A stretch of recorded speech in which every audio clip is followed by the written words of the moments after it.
BYU Sports Nation, presented by the BYU Store. Simulcast on BYU TV and BYU Radio.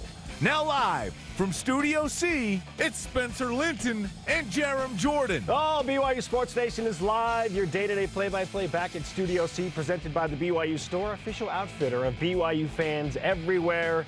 It is a Wednesday. It is September 7th. Wherever and however you're connected, great to have you with us. I am Spencer Linton, teamed up alongside a man who is propositioning Utah County to add a T next to the Y on Y Mountain. His name is Jarom Jordan. They wanted it in 89, 90, 91 for Ty Detmer. I want it now. Speaking of, Eli's place, formerly called Peyton's place. Eli Manning came to Provo in June and hung out with Ty Detmer and Jim McMahon.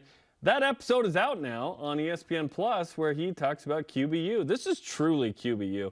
I'm excited to watch it. I haven't watched it yet. It came out at midnight.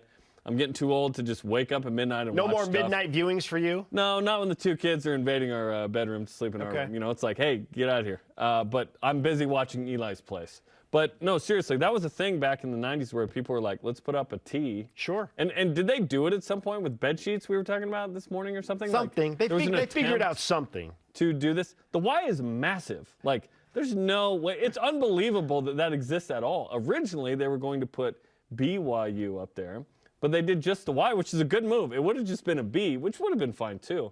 But the Y is cool. And if you go up there, it's made to be seen on the valley floor. Yes. It's the neck of the Y is like super long, like a bronchiosaurus type thing. You go up there and you're like, wow, they engineered this in like 1906 or something.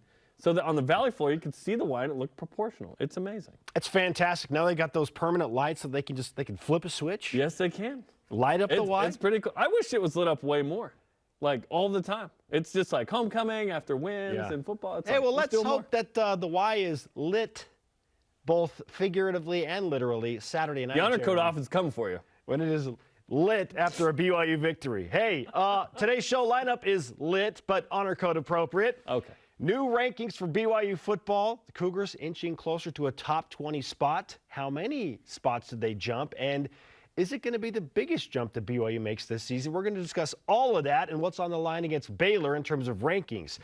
New basketball schedule for the men of BYU.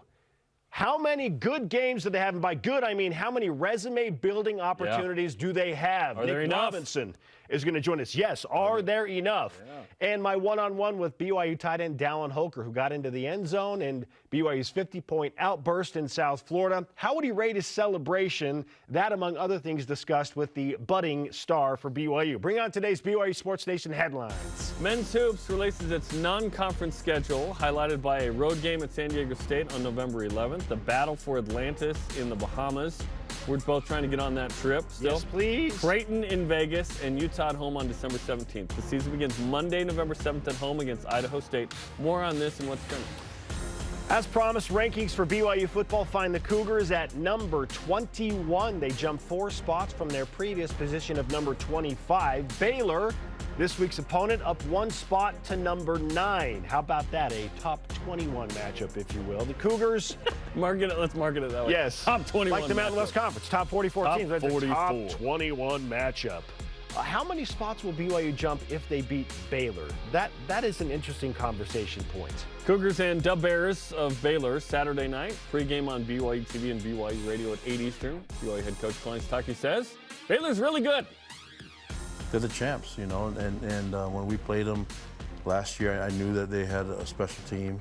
You could just see it and the strength on the team and just the way that they're coached. I think Dave Aranda does a great job with that crew, and obviously Grimey's there with him. But they get the most out of their guys. Their guys are tough, physical, and they're athletic. They won the Big 12 championship. So if we want to be able to compete, these are the guys. These are the top dogs, and we get them at home. Can't wait. Saturday night on the NFL beat, New York Jets head coach Robert Saleh has spoken on Zach Wilson again and says he will not start this week against the Baltimore Ravens. Not a shocker. And the earliest Zach Wilson will be available is week 4 when the Jets play the Steelers. Wow, week 4. Well, this affects our fantasy play here, so yeah. I'm going to have to make some moves here. Women's soccer dropped 7 spots to 13 in the United Soccer Coaches Poll after a 3-2 loss to unranked Alabama last week. Utah State also lost to Alabama in football. Yep. Cougars host Arkansas, who beat Cincinnati Thursday.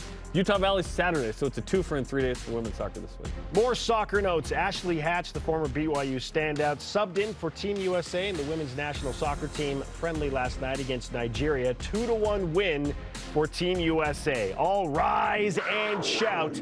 It's time for What's Trending. You're talking about it, and so are we. It's What's Trending on BYU Sports Nation. Resume building. Yes, I know we're smack dab early in the middle of the college football season, but we just got the BYU men's basketball schedule. Hot off the press. My question for you, Jarom, is as we look at this, we're all wondering, okay, missed out on the NCAA tournament last year. How do the Cougars get back to the NCAA tournament? And are there enough games on this schedule that would help BYU make a tournament-worthy resume? So does the non-conference schedule do enough, in your opinion, to build the at-large resume? Yeah, and we're not talking about the roster and how we think they'll perform against the schedule, just the schedule, to be clear. Yes, San Diego State, that's a great road game. I love that game. I'm not sure if I'll still love it with the Big 12 schedule. We may get to the point where we're just like, hey, just win as many games in non-con as you can. But the Missouri State game at home, that's a sneaky one because Missouri State was 72 in the net last year. So that you're hoping that's quad 2. Hoping it stays quad 2, yes. Hoping, probably not, but we'll see. Battle for Atlantis is really good. USC, obviously a rematch from when BYU went to Uncasville, Connecticut a couple of years ago. You were there. I was there. Weird, crazy place.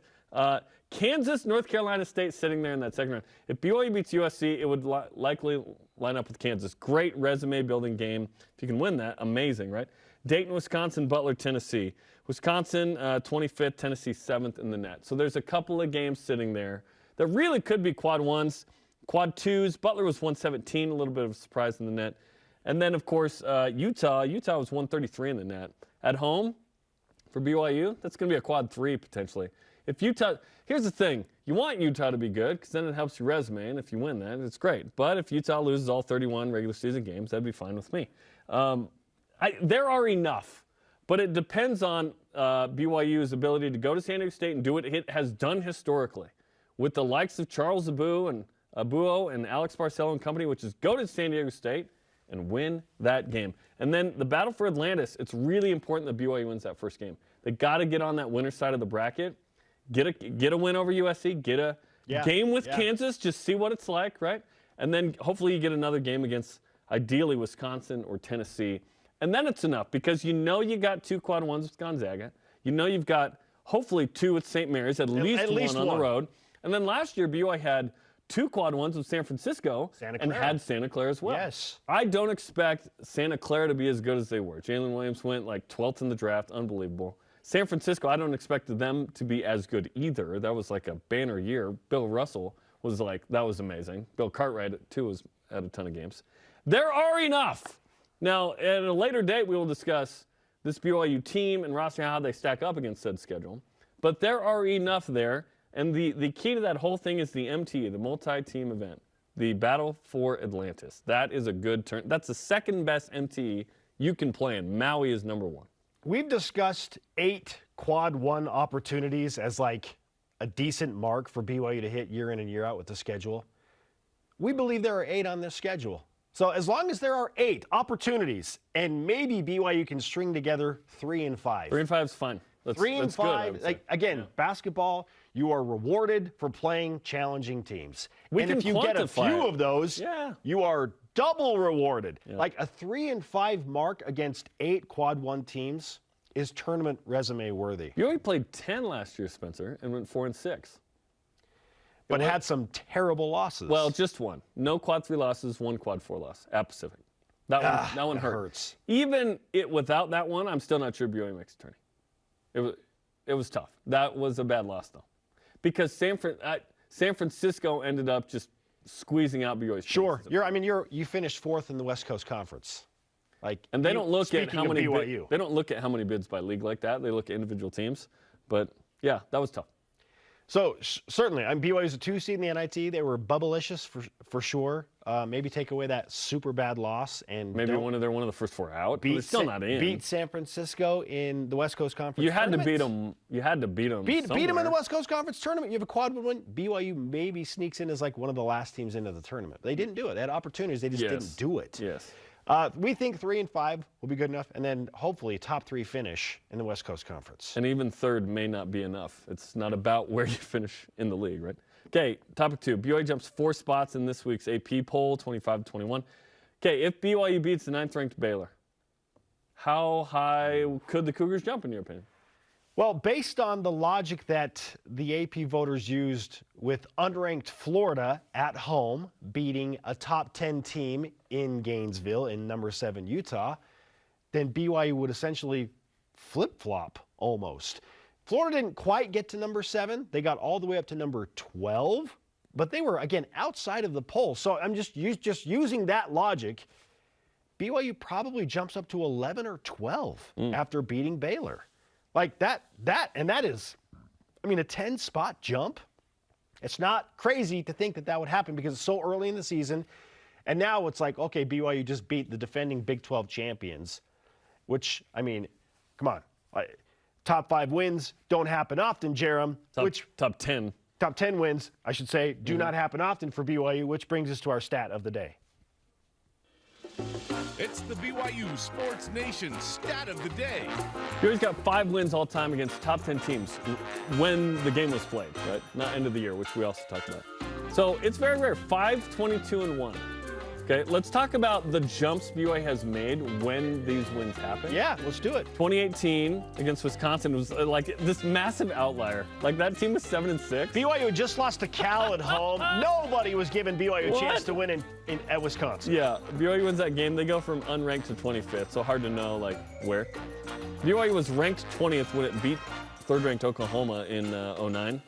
Jumped 11 spots. Woo! Huge. When BYU beat Miami, it was ranked 16th. Everyone forgets that. They're like, oh, BYU had no shot. No, BYU had a shot. And it also wasn't the first game of the season. They were ranked 16th. Yeah. BYU's second game. BYU beat UTEP in week 1. Yes. BYU jumped 11 in that one. Okay. In 84, unranked to 13th, which it was a top 20 poll at the time, so at least 8 spots.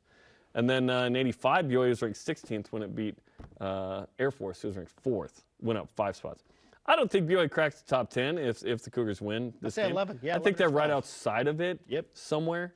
But, yeah, like an 8 or 9 spot jump. Yeah, and then BYU goes into Eugene, should it accomplish, a win against Baylor, with this big-time game. Here's the thing, dude.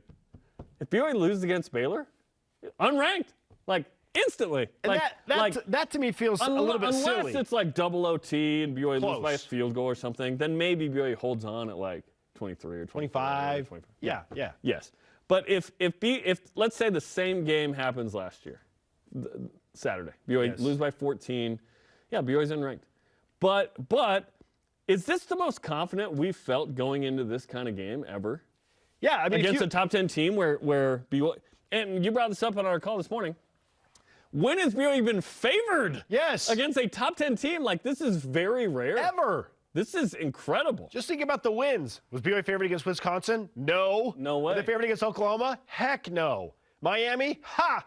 That was the number 1 team in America. That was not going to happen. This is unique. Maybe Air Force in Provo? Yeah, because BYU's defending national champs. They're ranked 16th or whatever. Yeah. That kind of felt like a toss-up. I don't know what the line was. Were they making lines for those games in 1985? Yeah, well, I was in diapers, so I have no idea.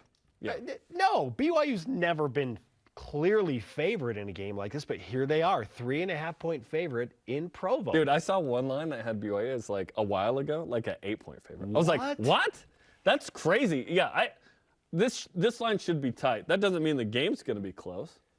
It just means, okay, going in, this is what we think is going to happen.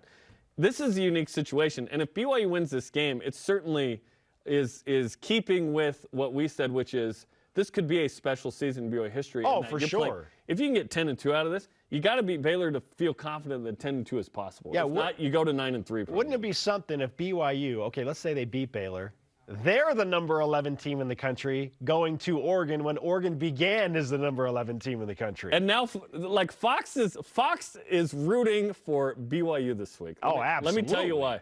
even though they have a deal with the Big 12, it's because they don't want an unranked BYU rolling into Eugene.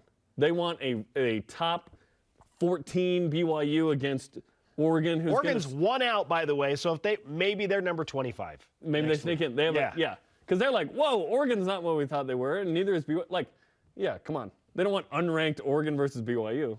BYU searching for a 6th win all-time against a top 10 program. All right, our question of the day, sticking with this very topic. How big of a jump in the polls will BYU make if the Cougars beat number 9 Baylor this weekend? Let's go to Voice of the Nation.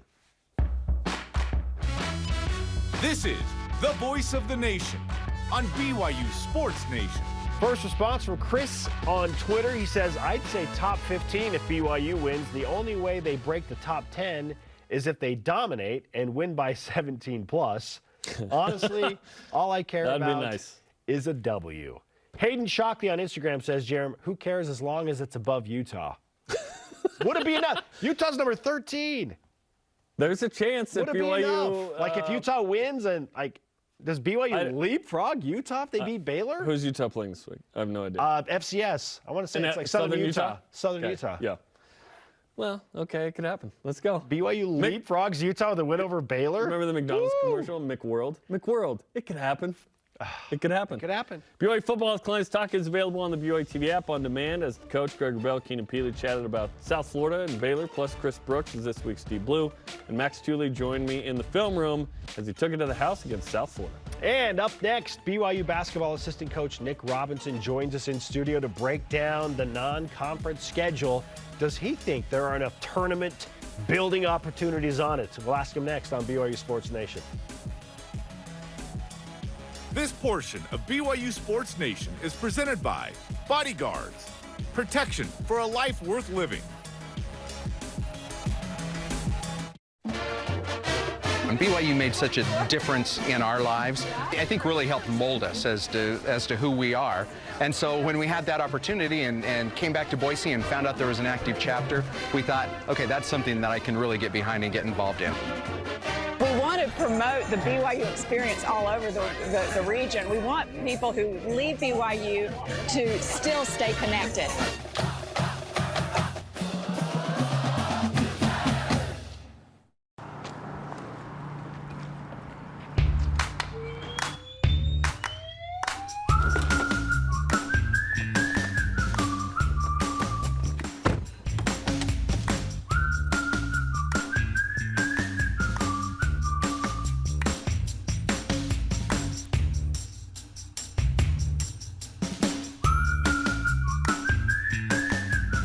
Quick crack.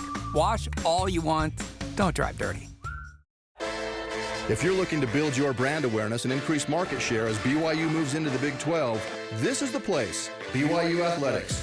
We can provide the tools you need to make sure your company is seen and heard.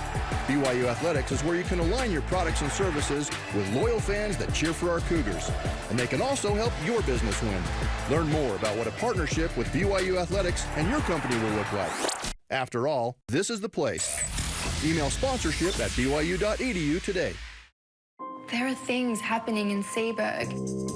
They care more about people spending money than they do about people getting sick. If they're causing toxic pollution, it is everyone's fight. We can't just let them get away with it. If anyone can figure this out, it's my brother. Friends don't abandon each other. Fine. Be heroes. I know what it's like to love someone so much you'd do anything for them. Whatever happens, I'm glad we're facing it together. Me too.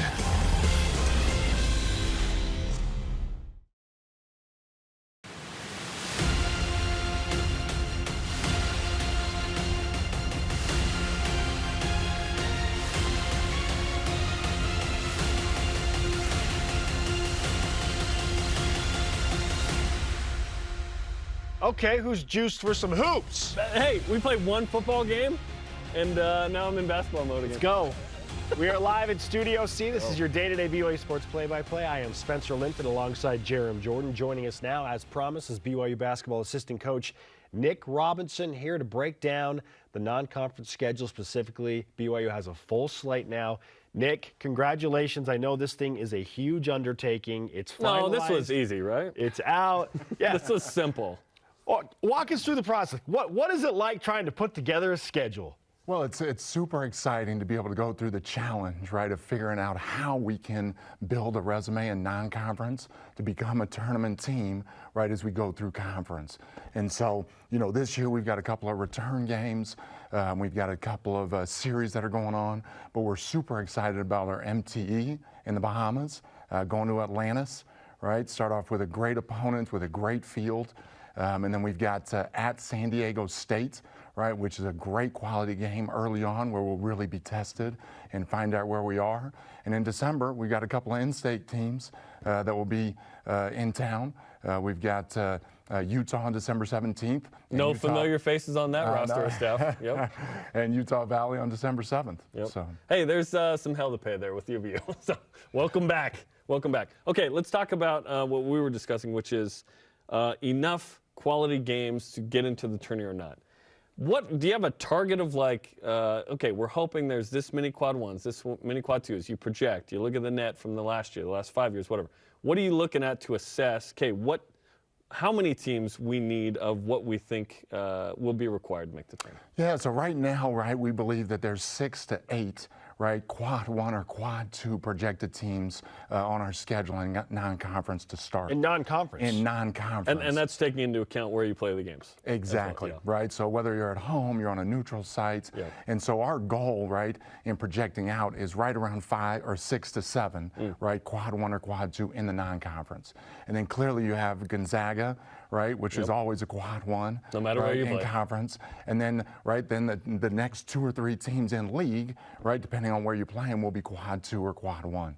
Yeah. And then next year, will that change dramatically, given how tough the Big 12 schedule will be? It does, right? In the Big 12, right, we have 18 conference games. 16 of those, right, will be quad 1 or quad 2, right? And so our non-conference schedule will adjust accordingly. I'm sweating thinking about that. Like, I'm excited, but I'm also nervous. And so that number probably changes, right, in non-conference of, okay, we don't need to be as aggressive as a high major.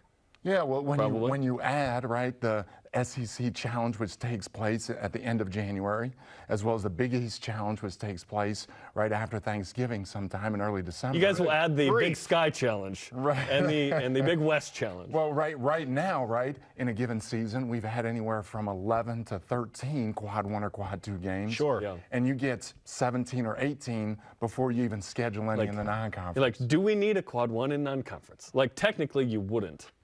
So it's interesting. It is interesting. It's a different way of scheduling. But this year's schedule, right, we feel, right, will help prepare us just like it did last year, right, to be right there at the end of the year when it comes to NCAA tournament. Way to bring it back. Sorry, I was excited about next year. Nick Robinson is with us, BYU basketball assistant coach. How do you use this year to prepare for the onslaught that you're going to face next year, just from the scheduling perspective? You know, from a scheduling perspective, it's 2 very, very different approaches. And so this year, we're focused on this year. We weren't even thinking about what's going to prepare us for next year, because that schedule will be very, very different than this year's schedule. Okay, talk about, you mentioned the ones that stick out. In men's hoops, you are rewarded for a strength of schedule. The metrics in this sport are the best of any sport because the committee actually looks at them and makes them public. So it's fun for us in January to go, this road game at pick your destination means this. What is it like for you guys to assess not only in preseason in making the schedule, but also in season of this is what we need to do, and this is why this game matters more than, say, in the past you didn't have those metrics? Yeah. Well, as you know, Coach Pope is very analytical in his approach, right? And that is also in our scheduling. And so as we go throughout the season, right, not only are we analyzing our team, but we're also analyzing exactly what it is we need to do game by game. Now, clearly, we'd love to go undefeated and win every game. But based on whether we're at home, right, whether away, whether at a neutral site, right, it does have a little bit more implication as we get towards March. September 26th, first day of practice. Unbelievably, that is 19 days away. And then basketball season for you guys officially begins. What can you tell us about this roster that we might not know and why you feel like they're ready for a challenging schedule like this? Because, frankly, I mean, Jarom and I feel like we know quite a bit, but it's a brand new team. So why does this team stack up well with the schedule and the opportunities in front of them? Yeah, I mean, in terms of the guys that are returning to our roster, right, we've seen tremendous growth, right, in their progress just this summer, right? I mean, Spencer and Gideon, Foose, Atiki, right, Trey Stewart, those guys have done a tremendous job, right, of working on their bodies, right, of working on their game in specific areas that we feel are going to help them, right, help us. In addition, right, their leadership has grown. And so we expect them, right, to continue to, right, advance and bring their experience into the games that are on our schedule this year, right? And then we've added, right, some guys that have played some very high-level basketball, right, in Noah Waterman, right, in Jax Robinson, and in Rudy Williams, right? Those guys have been at a high level, right, over the past few years, and so we're going to need their experience, right, as we get through some adversity, right, to be able to overcome that in the games, but also to be able to, right, respond on the next game. Yeah. How many games does it take for a new group like this to gel? Like, do you give them like a little bit of a waiting period? How many games do they need before they're like, okay, we're a team? Well, we feel like, right, as we go through practice, we're building that right away. Like you said, we're 19 days away from, right, the first practice. And then we've got, right, the blue-white scrimmage, and we've got Midnight Madness, and we've got our closed scrimmage and our exhibition. And so we feel in those 4 or 5 games, they've got to be ready come November 7th, which is 61 days away. Yeah. Right? He knows. We got to go right counting now. down. Let's go. I love that you're counting the down. paper chain in the office, and they rip one every day. What role did the slip and slide play the other day in ensuring you make the NCAA tournament?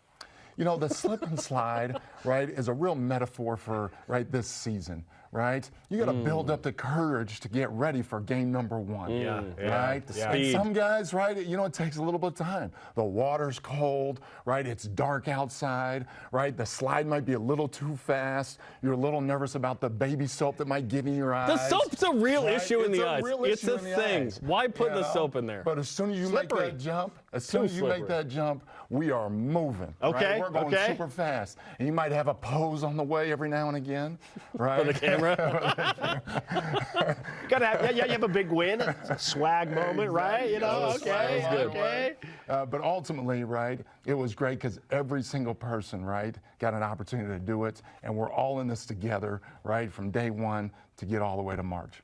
What is the idea? I don't know what I expected out of that. That was incredible. That was incredible. That was way better. That was incredible. What's the identity of this team, Nick? What is at the core of this team as far as an identity goes? You know, I think we're building that identity right now, right? Coach Pope, right, as you know, right, we've been talking about this for 3 years since we got here. Our identity right now is to get better every day, right, to be relentless in our approach, right, to strive to have the best locker room in America, right, through all the ups and downs. But again, right, this identity, the identity for this team, right, is still being established. Right, we're excited for what's ahead of us. We're excited for, right, the adjustments, right, that Coach Pope and Coach Feger, right, have made, right, for this team, and we'll see what happens when we get there. What kind of adjustments are you referring to? Well, in terms of, you know, the personnel that we have, right, we feel like we're probably the longest team, right, that we've been, right, over the past 3 years, right? We've got some, you know, youth, right, that's going to be able to come in and have some opportunities, right? But we've got a nice mix of veterans and newcomers, and so we want to be able to see what we can do in terms of playing, right, you know, the style of basketball that's going to suit this team, right, and their length and their capabilities. So the roster dictates sort of the philosophy on offense and defense to some degree. Absolutely. Like, how do we use Noah Waterman at 6'10" shooting threes? Yeah. Very much so. Yeah, gotcha. Okay, so you brought up some guys that have worked, you said, have made great progress over the summer. One in particular I want to ask about, and that is Atiki Aleatiki. Where have you seen him make the most progress? Because rim protection, we were wondering about, like, a bunch of guys are leaving. Like, who besides Atiki can play center? Like, so how has Atiki developed? Yeah, Atiki, right, a year ago had played very limited basketball through his high school experience. He got thrown in the fire at the end of November and did a tremendous job, right, with the role that he was given. Right, this summer, he's really focused, right, on his decision-making, on his passing, right, and his defensive, right, ability and IQ. Right, and so the game, right, the speed of the game was all brand new, and so he's been able to see that now for a year. And so this summer, right, he's really been focused in a few areas, right, that we feel are going to be able to help, right, our team. But clearly, he brings a lot of energy, right, brings a lot of rim protection, and we love those, right, amazing dunks, right, that he provides, right, for everybody. Yeah, his I think 3 days in a row we talked about him jumping. Yeah. Just his leaping ability, right? Okay, when it comes to games, we talk about trap games. Oh, there's this easier game before this really hard game. This season could be a trap season, but I get the sense that you guys aren't focused on the Big 12 at all. Like, that will come later. It's this final year in the Big 12. I don't get the sense that any team on campus is looking at next year as opposed to this year right in front of them, because guess what? There's a lot of WCC teams that want to pick you off in the final year. Is that accurate? Are you guys are really focused on this year? Yeah, just like our fall sports right now are focused on this year and the next game, we're going to be the same, right? I mean, cross country, volleyball, football, soccer, right? They're all in top 25 right now because they're focused right here and now, right? And as we enter, right, our season, right, with, women's basketball and swim and dive and everybody else, we want to stay focused right here and right now. The Big 12 is super exciting. It's super scary, right, as Coach Pope has said. But that's still, right, 9 months away, right? And so right now we've got a real opportunity, right, to take one game at a time, to focus on our non-conference schedule and be ready for the WCC, right? Gonzaga is still a top 5 team. Let's go. Breaking news. And we still have an opportunity, right, to go away with a championship. For sure. Nick Robinson, I know you will be focused in, you'll be dialed in and ready for Cougar Canyon on Saturday because the basketball team is going to be there from 6:30 to 7:30 Mountain Time. I don't know if you can bring a slip and slide. Maybe you can work something out there. Can you imagine that down Cougar Canyon? I'm just throwing it out there. Hey, all I'm saying is I'd love to see you two on the slip and slide. Fair enough. That'd be fun. Fair enough. Just minimal soap. Maybe no soap? Like, come on. Nick, congratulations on putting together a great schedule. Good luck as practice begins on September 26th. We'll see you soon. Great team effort. We're super excited. And all right, Nick Robinson, assistant coach BYU basketball. Okay, after further reviews on demand, as Dave Blaine and David break down what's happening in South Florida, preview the home opener against Baylor. I'm not sure if you heard, top 10 team coming in Provo Saturday. It's available now on the BYU TV app. And what is the special something that Baylor's defense has in store for BYU when it comes to stopping Puka Nacua? They say they got something for that. What does that mean? This is BYU Sports Nation. BYU Sports Nation is presented by the BYU Store, official outfitter of BYU fans everywhere. Tim Daly Ford in Spanish Fork offers a large inventory of Ford vehicles, including a selection of cars and trucks, providing a range of transportation choices. From the Ford Fusion sedan and the Edge crossover SUV to a range of pickups including the F-150. Each product line comes with options to enhance performance, comfort, and safety. Think Ford, think Tim Daly Ford in Spanish Fork.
Family, if you're looking for something new to watch, stop scrolling and start streaming. BYU TV has a ton of great options to binge together. From bold adventure to family drama and even a little fun, there's something for everyone. Binge entire series, experience all the feels, immerse in non-stop intrigue, and treat yourself to unexpected turns. Think you know BYU TV? We're just getting started. This portion of BYU Sports Nation is presented by Maersk, your e-commerce logistics shipping partner.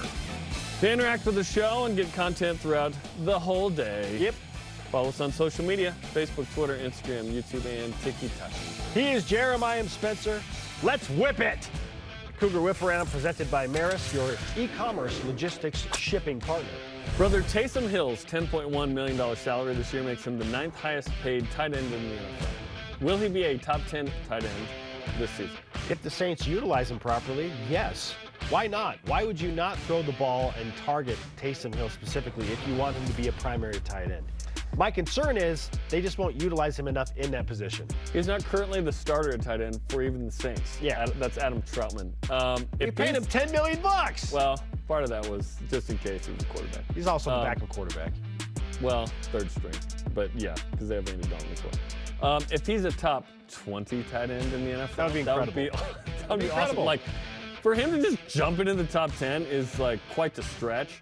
But if he's top 20, honestly, that's amazing. Right now, top 15 PFF, you'd have to be better than Zach Ertz of the Cardinals. Like, that feels like that's a lot, because how's he going to be as a blocker? Like, obviously, as a pass catcher, it's going to be awesome.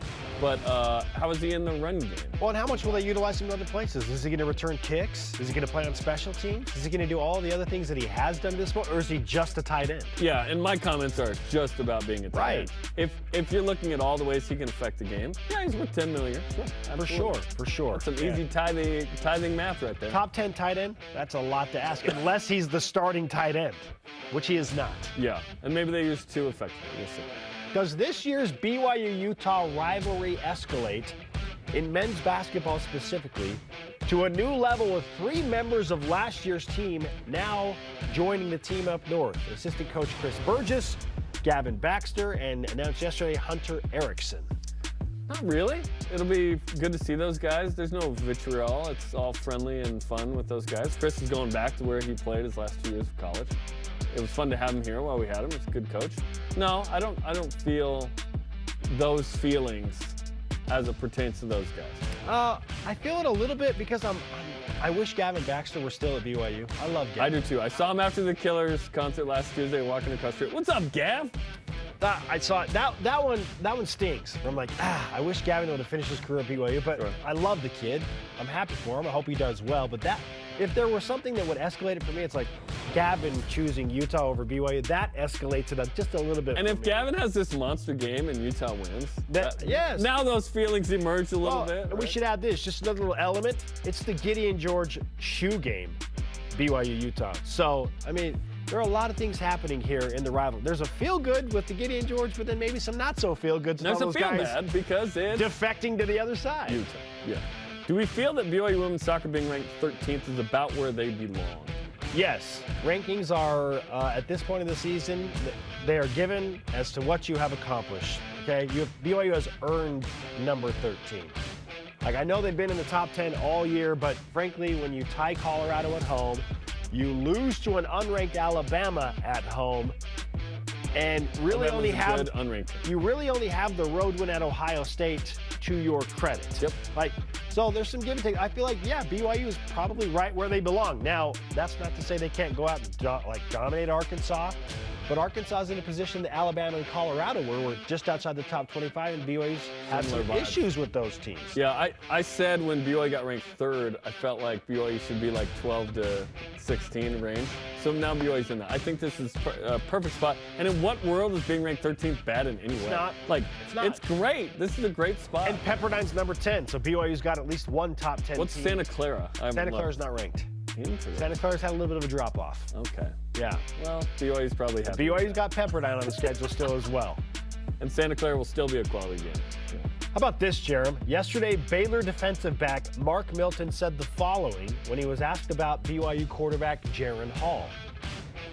He's a extremely smart player. You know, he knows where he wants to put the ball and when he wants to put the ball, and he doesn't like put it out there to get interceptions or anything. You know what I mean? He places it where he knows, you know, he'll get a catch. You know, he doesn't, you know, gamble with it too much, but he will throw the ball to number 12, and we got something for that. All right, we've got something for that. What the heck does that mean? What is that something? What is the something that they have for that? So let's talk about it. So last year, BYU threw for 342 and a touch from Jaron Hall, efficiency of 174. That's a really good statistical game. That's because BYU's behind most of this game, and they've got to throw to try and catch up, okay? BYU's got to establish the run. It was a monster passing game. BYU put up 24 points, not enough points for that many passing yards. Puka had an incredible game, 5 for 168 and 2. BYU's got to be able to have Christopher Brooks and Lopini Katoa and Jaron Hall, as he had that 50-yard run on 4th and 1 or whatnot, right? Got to have that 53. Got to have that in this game. It can't be a catch-up game again against that really good Baylor defense. Okay, well, expect double teams on Puka Nacua. I'm guessing that's what it comes. Expect him to be double teamed. Injury. Yeah, and expect a lot of cover 2 because Jaron Hall threw his interception into cover 2. He's thrown a few of those with cover 2 defense, so I'd imagine we'll see a lot of that from Baylor. And we'll see some double teams for Puka Nacua. So look for nickel and diming down the field, as BYU does effectively, to its array of 12 different receivers that it threw to on Saturday. I don't care how BYU scores, just that it scores. It doesn't need to be explosive every time. Sometimes, yeah, sure. Can Puka Nacua still get down the field in this game? Yes. But let's just see BYU get to the 30s. Baylor never gave up 31 points in a game last year. Like, their defense is good, and they still have Siasi Ika from Salt Lake City playing in front of the hometown crowd. Well, we got something for that, too. And it's Blake Freeland. Yep. Tune in to BYU Sports Nation Game Day Saturday at 8 Eastern Time as Dave cooks a football from Cougar Canyon and inside the stadium. Lots of great stuff coming up Saturday, 8 Eastern Time. If you're local, come hang out at Cougar Canyon and be on the show in the background. It's going to be awesome, man. Real pigskin. Delicious. Up next, my one-on-one with BYU tight end Dallin Holker. And they can't guard everyone if they're double teaming Puka Nacua. That's something for that means big things for the BYU tight ends. This is BYU Sports Nation. What's up with that? Football in Utah is all about the rivalries. Red. Woo. Quarterback. Wide out. Rewards. Wait, what? My style, checking rewards. My style, right. For Mountain America's My Style Checking, it's all about the benefits. Loan discounts. But it's hard to pick a favorite. No. Mobile phone protection. Telehealth. You're going to need that when we're done. I heard that. Let's go. Get the account rivaled by no one. My Style Checking from Mountain America.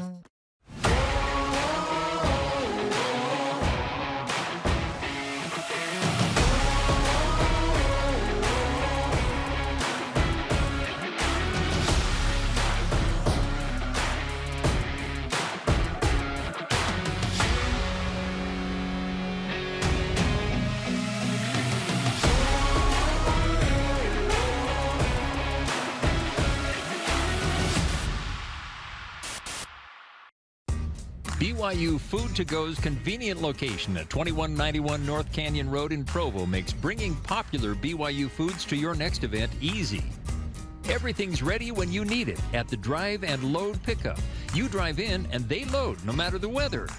And stop in the on-site creamery for great BYU chocolate milk and ice cream. BYU Food to Go, bringing campus to your table. Call for details, 801-422-5001. This is your guys' song.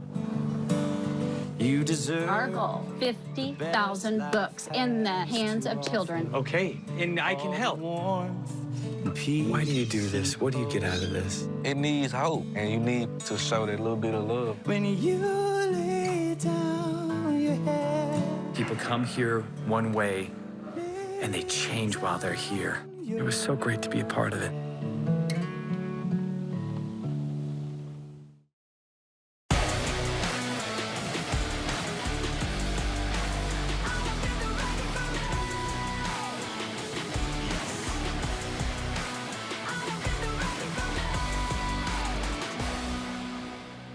The first of what we hope are many touchdowns for Dallin Holker this season. Welcome back to BYU Sports Station alongside Jarom Jordan. I'm Spencer Linton. Recently, I had a chance to speak with Dallin Holker to rate his touchdown catch, the celebration after, and how BYU is a different team this go-around compared to where they were against Baylor last year. One-on-one with Dallin Holker. Dallin, I talked to you after the game and celebrated your touchdown with you, and you know, there's good emotions after a 50-point outburst like that, but now that you've had the weekend to review film and look at things, what was the best thing you saw from your team overall? You know, I feel like we did a good job playing together as a team. You know, you can never play a perfect football game, but, you know, I feel like we did good individual or like as a team, and individually we all kind of did our assignments and did our jobs. So, you know, it's always fun to kind of see that. And it's fun to see the outcome of that when everybody does their job. I mean, you can always learn so much from film, and that's, I think, is a huge part is you just got to learn and then, keep stacking it on and try to become better each and every week. Okay, let's stay with that learning theme. After you've been critiquing yourself and your team, what has to change upon film review for BYU to get better in week 2?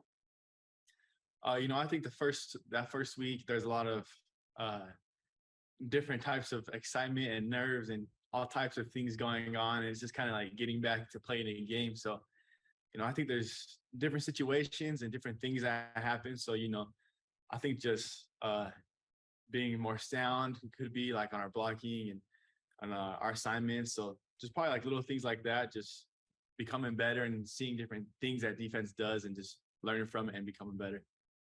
I know you're tough on yourself, and this is what makes a lot of BYU players great. You're really tough on yourselves. What grade would you give your personal performance in week number 1 against South Florida? That's a tough question. I don't know. It's tough. I don't like, answering those types of things. I feel like I did pretty good. I mean, there's always things I could do better, but, I'm not quite sure what I could grade myself on that.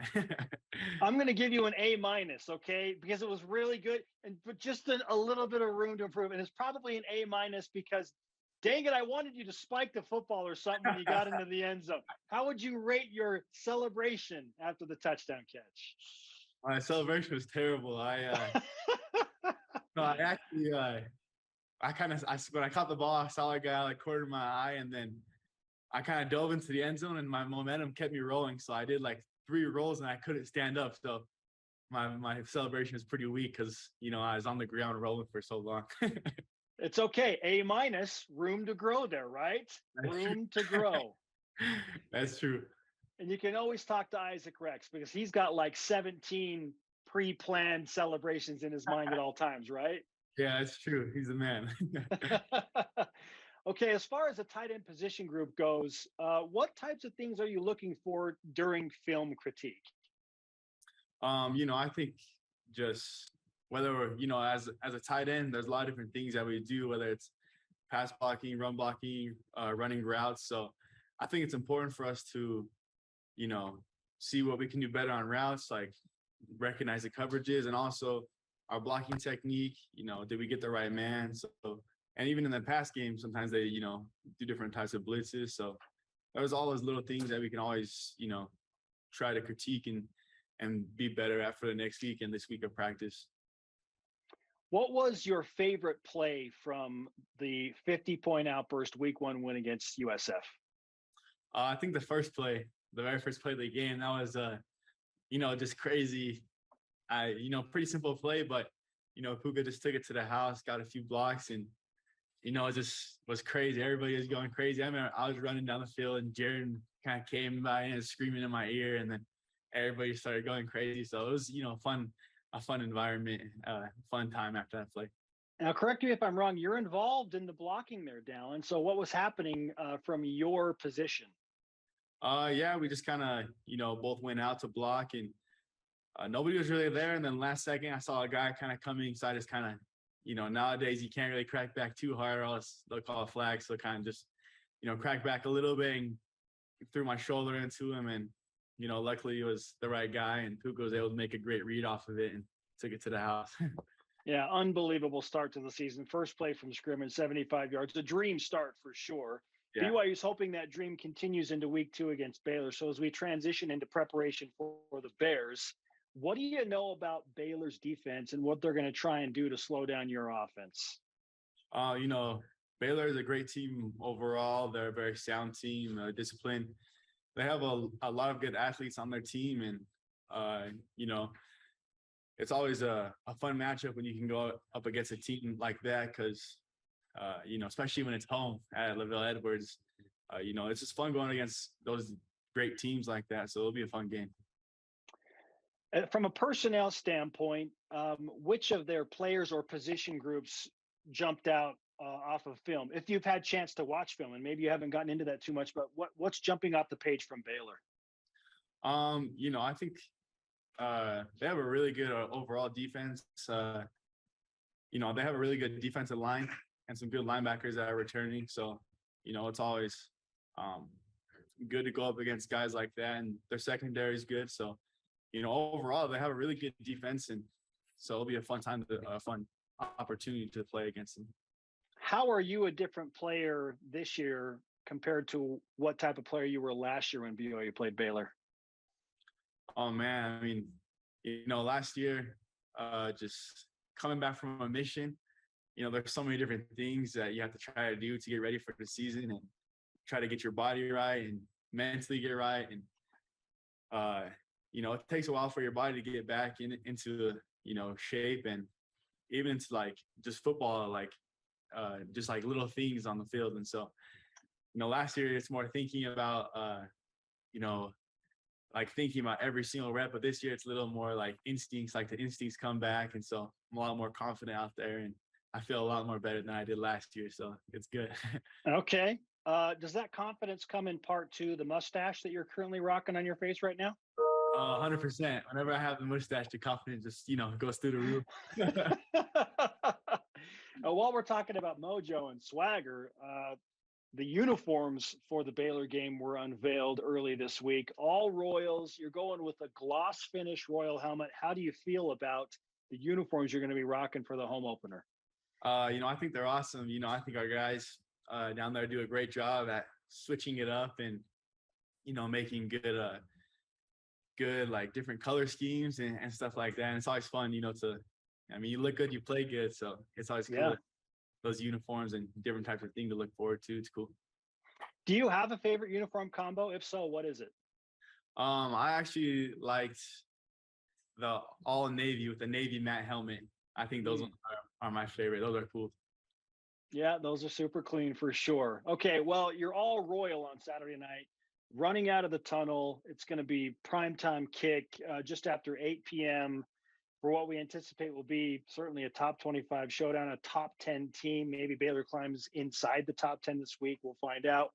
But what have you envisioned that atmosphere and that experience will be like? I think it'll be amazing. Whenever you come to the Bell Edwards, you always get amazing fans who are screaming and going crazy and, rooting for BYU. And, that's the type of fans that we have is, they travel with us. I mean, I'm sure we had more. It seemed like we had more fans than USF, so that was pretty cool. But, I mean, at LaVelle, they packed the house and they're loud, and so we're looking forward to it. It'll be fun. Last question for you, Dallin. As a tight end and as a pass catcher, it's very difficult to ever be content with receiving the ball enough. So how do you get the ball thrown to you more from Jaron Hall? Just try to get open. I think, gaining his confidence in me and really just, I think a lot of it comes from just studying film and, knowing what defenses are doing and trying to find those holes. Or I think it's a huge part comes from doing that and just knowing where to be at the right time and right place. Dallin, congratulations again on a week 1 win. I would love to give you some BYU Sports Nation karma to go out, ball out against Baylor on Saturday night. So I am extending the BYU Sports Nation karma to you. Thank you. And can't wait to watch you take the field on Saturday night. Thanks, man. I appreciate it. Thank you so much. All right. One of those talented tight ends, Jarom. I'm very excited about him. 3 for 39 and a touchdown. Junior year. I've said this before. A lot of times we're like, dude, did you see Dallin Holker's stats in high school? He's got to come in and do something. Freshman year, showed some really bright spots, right? Last year, not used, a ton. There are a lot of great options on that team. Now is the time for him as a junior and senior to really show us what he can do. And I'm very excited. There's so many weapons. He's one of many, especially at tight end there with Isaac Rex. Let's go. And Mason Wake. That's great. Okay, this season, BYU is teaming up with Scavengers app to bring you weekly challenges for a chance to win prizes. In honor of this week's Baylor game, enter the word Marigold in the app for your chance to win a Steve Young signed football. Okay, next level swag. Rise and shout it up next to one of the Mannings, but which one? This is BYU Sports Nation. BYU Sports Nation is presented by the BYU Store, official outfitter of BYU fans everywhere.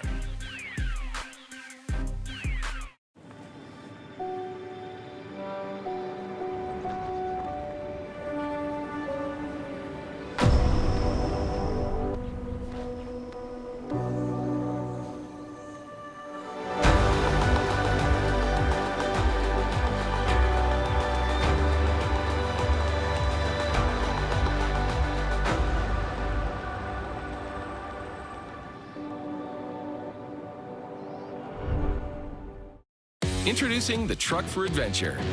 The all-new 2022 Nissan Frontier doesn't compromise on power or comfort. This midsize truck was redesigned to incorporate the latest technology and designs for safety, comfort, and convenience. Plus, with up to 6,700 pounds of towing capacity and best-in-class horsepower, it's rugged enough for adventure and still safe enough to transport all your favorite people. Where's your new Frontier? You'll find it at Tim Dallin Nissan Southtown and South Jordan. Life is full of competition. It helps measure progress, pushes us to improve, and whoops, it can be a whole lot of fun. BYU TV has its own kind of competition shows where sportsmanship rules, teamwork wins, and good character triumphs. I wasn't just going to leave you there. Whether it's about families competing or life lessons being taught, you'll want your family to see it together. Download the free BYU TV app today. I was 4 years old when I left Zambia. My dad was born in Sheila, in the south of Italy. My mom is from Slovakia. We haven't really talked about it, never, not once. My dad doesn't really talk about his life in Serbia. I just really want to know who he is. And then discover who am I.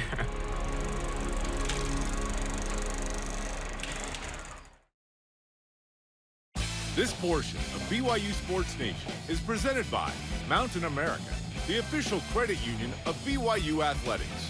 You demand it, we give it. BYU Sports Nation can be found on the BYU TV and BYU Radio apps, and download the podcast on your favorite podcast platform. Subscribe, rate, and review.